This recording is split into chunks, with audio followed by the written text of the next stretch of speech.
Ever feel like, life would be a little easier if we had some like ancient wisdom to help us navigate it all? I know what you mean. Well, you're in the right place. Yeah. Because today we're diving deep into 5 major philosophies. Okay. Stoicism, Buddhism, Confucianism, Okay. Epicureanism, and Taoism. Wow, that's a lot.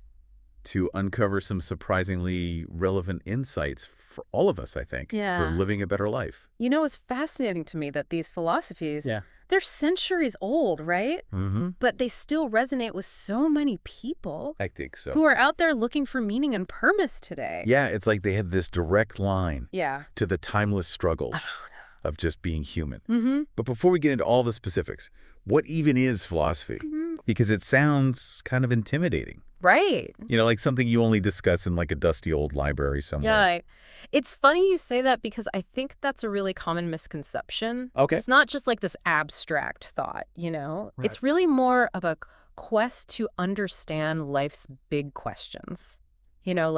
What is knowledge? What is reality? Yeah. What is existence ethics? Right. It's really about how we understand ourselves and the world around us. So less about memorizing theories and more about using those theories to Exactly. actually live a better life. Think of it more like each of these philosophies is like a different lens. Right. And you can use that lens to look at life's challenges and the opportunities that come your way. I like that. Different lenses for a clearer vision. There you go. Let's start with Stoicism. Okay. What is the deal with this philosophy? Okay. It was embraced by emperors, right? Yeah. So Stoicism, originated back in ancient Greece. Okay. And it's all about learning how to focus on the things that we can control. Okay. Like our own thoughts and reactions, rather than, getting all swept away by all the events that are happening around us. That sounds incredibly relevant Right. for today's world because there's a lot coming at us all the time that we can't control. It's so true. It's like the ancient version of cognitive behavioral therapy. It is. Right. It's very much about that. Yeah. And a really good example of this is Marcus Aurelius. Okay. The Roman emperor. Right. Imagine Oh my God. dealing with like wars and rebellions and political intrigue every day. I can't even imagine. Talk about stressful. Right. Yeah. But Stoicism gave him this framework to navigate all of these pressures with a sense of inner peace. So instead of wishing for a different job or a shorter commute, Stoicism is saying, hey, focus on how you react to your job and your commute. Exactly. It's about finding that sense of calm and resilience amidst all the chaos that's happening around us, focusing on, our own thoughts and our actions instead of getting caught up in things that we really don't have any control over. That's a really powerful shift in perspective. It is. To think that way. Now, from an emperor's philosophy to one that began with a prince who gave it all up. Interesting. Buddhism. Yes. Okay. This one's always been kind of mysterious to me. Okay. Could you break it down? Sure. Buddhism was founded by Siddhartha Gautama, the Buddha, over 2,500 years ago. Okay. And he started with a very relatable premise. Life is full of suffering. Okay. I can get on board with that. Right. Life can be tough. Exactly. And, What do we do about it, though? Well, he wasn't just trying to be pessimistic. Right. He was offering a solution, the Eightfold Path. The Eightfold Path. Yeah, and this isn't about, deprivation or anything like that. Right. It's a practical guide to help alleviate the suffering we experience through things like right understanding, right intention, right action. So it's like a roadmap. It is. To navigate all of life's challenges. Yes. With purpose. Yes. And awareness. Exactly. And, a key takeaway here, and this is really relevant for us today, is that desire and attachment are really the root causes of suffering. That makes a lot of sense. Does it? Especially now. Yeah. Because we live in such a consumerist culture. It's true. We're constantly being told. We're always being bombarded with, you need this, you need that. You need more. You need to be happy. You'll be happy if you buy this. Exactly. But Buddhism's saying, that's not true. Buddhism reminds us that true happiness doesn't come from external possessions. It comes from within. It comes from cultivating that inner peace and contentment. It's about appreciating what you have. Right. And finding that joy in the present moment. There you go. Instead of always chasing something more. Right. That was Buddhism in a nutshell. There it is. Wow, profound stuff. Yeah. Okay, so what's next on our philosophical journey? Okay, so we've gone from the individual focus of Stoicism and Buddhism, and now we're going to shift gears a little bit to a philosophy that is deeply concerned with social harmony. Okay. And that's Confucianism? Confucianism. Yes. That's the one where it's all about good manners and respecting your elders, right? That's part of it. Right. That's part of it. But it feels very relevant to like a lot of societal debates that are happening right now. It does. It's really interesting to look at it through that lens, but it's more than just etiquette, though. Right. Right. That's certainly a part of it. Okay. But Confucianism, which was developed in ancient China by Confucius, really emphasizes virtues like respect, education, family, tradition as the building blocks for a strong and harmonious society. So it's about like individual responsibility, contributing to like a greater good? Exactly. Confucius believed that if we could cultivate virtue within ourselves, that it would create this ripple effect. Okay. And it would lead to a more just and harmonious society as a whole. Wow. As a whole. That's a big hit. He said the superior man thinks always of virtue. Okay. The common man thinks of comfort. Oh, ouch. Ouch, right. Have a little burn on the common man, like myself. Yeah. But I get it. Yeah, we can't just expect the world to be a certain way. Exactly. We have to put in the work. You have to put in the work. To make it better. To make it better. And one of the most famous, and I think universally applicable teachings from Confucianism is the golden rule. Right. Do not do unto others as you would not have them do unto you. Yes. It seems like such a simple rule. It does. To live by, but like, yet we see it broken all the time. All the time. Right. Yeah. Makes you think if everyone actually practiced that. Right. Imagine. What would the world look like? How different the world would be. Right. So Confucianism gives us this great blueprint, I think. It does. For a more harmonious society. Mm-hmm. But what about individual happiness? Okay. Right. Yeah. Like, how do we find contentment in our own lives? Okay. Because that's where I think our next philosophy comes in. Right. And it might surprise you. Okay. Epicureanism. No, isn't that the one where it's like, well, a lot of people indulge in whatever you want. Right. They think it's all about indulging in pleasure. Yeah. But it's actually... Like, is it all about champagne wishes and caviar dreams? Not quite. It's far more nuanced than that. Okay. So it was founded by the Greek philosopher Epicurus. Okay. And it actually encourages us to seek happiness through simple pleasures. Okay. And importantly, to avoid pain and anxiety. Oh, so it's about savoring life's simple joys rather than chasing those fleeting indulgences, which I can totally get behind. Right.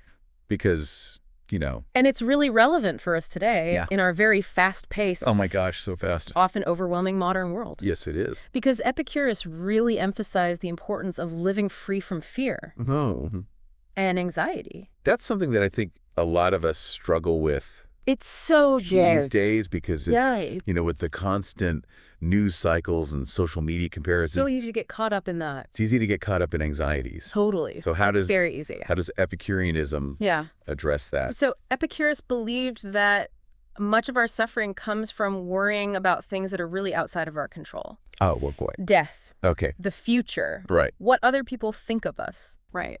And so he urged us to focus on what we can control, which is our own thoughts and actions, and to find joy in the present moment, rather than dwelling on the past or always worrying about the future. So in a way, both Stoicism and Epicureanism, even though they're different, they are different, encourage us to focus on the present moment. Very much so. And to find that peace within ourselves. They do. It's really fascinating to me how all of these different philosophies from different times and places can offer such complementary wisdom. Well, it speaks to the universality of the human experience, right? It does. I mean, we might face different challenges today than our ancestors did. Sure. But I think that the fundamental questions of how to live a good and meaningful life remain the same. Yeah. They do. Right. They do. And how do we get there? Exactly. Now, for our final stop on this whirlwind tour of ancient wisdom. Okay. We are going back to ancient China. Okay. To explore a philosophy that embraces the flow of life. Okay. Taoism. Oh? Now, I'll admit I don't know much about this one. Okay, so Taoism is a fascinating tradition. Okay. And it's often associated with Lao Tzu and his book, the Tao Te Ching. And that word Tao translates to the way, the natural order of the universe, really the ultimate reality underlying everything. So it's about understanding you could say that our place in the grand scheme of things. Yeah. You could say that Taoism encourages us to live in harmony with this Tao, with the natural flow of life, rather than trying to control it or resist it. So that sounds like a very different approach from, say, Stoicism, where you're controlling how you react to external events. It's a different approach, but I think you hit on a really key point, which is that these philosophies, while they are different, they can also be seen as complementary. Oh, you know? Right. Taoism isn't about just like becoming passive. Right. It's more about understanding when to act and when to let go, when to push forward and when to yield. It's about finding that delicate balance between effort and acceptance. I could already feel myself relaxing just thinking about it. Right. Because it's a nice... Yeah, like my life... It's a nice thought. Can feel kind of chaotic sometimes. Oh, absolutely. It's very true. How do we tap into that go with the flow energy? Well, that's the million-dollar question. Right. How do we actually do that? How do we actually do that? One of the core concepts in Taoism is wu-wei. Wu-wei. Wu-wei. Okay. And it's often translated as non-action or effortless action. Okay. Because I was going to say... It doesn't mean... If it's effortless action... Like, I got things to do. Right. You can't just sit around. Right. I can't just sit around and wait. But it's not about doing nothing. Okay. It's more about acting in alignment with the natural order of things. Right. Rather than always forcing or struggling against it. Right. So it's about working smarter, not harder. There you go. Right. Exactly. Okay. Think of it like a sailboat. Tacking into the wind. The sailor uses their knowledge and their skill to harness the wind's power, not to fight against it. Right. So instead of always pushing and forcing things to happen. Okay. I like that.